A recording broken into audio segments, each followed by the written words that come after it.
A very irate daughter took to Facebook to share her side of the story after the death of her father, who unfortunately is now recorded as Grenada's first COVID-19 related death. In her post, the daughter said, "So, Minister Steele and Ministry of Health Grenada, instead you admit my dad first went to Princess Alice Hospital on the 27th of December 2020 when he first started having symptoms after calling your COVID hotline many times with no answer. And mind you, that was a few days after your team called him, telling him he was cleared because his PCR test came back negative.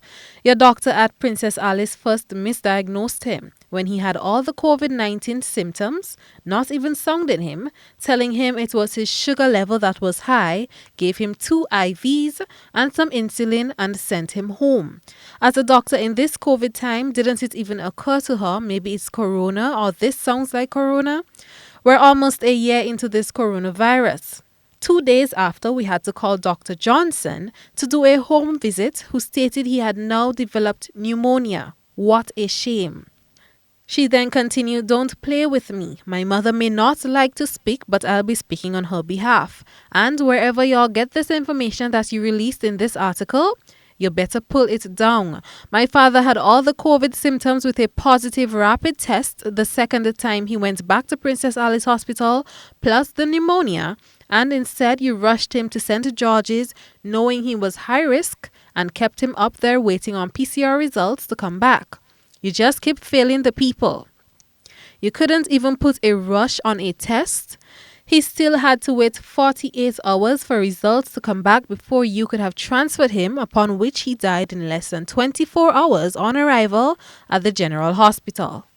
She then addressed the people and rumors that were circulating over the weekend, saying, "For those of you who think he did not die from COVID and the government is telling lies and trying to come with lies, my mom is now laying at home mourning the loss of her husband and fighting symptoms of coronavirus, awaiting her second PCR result.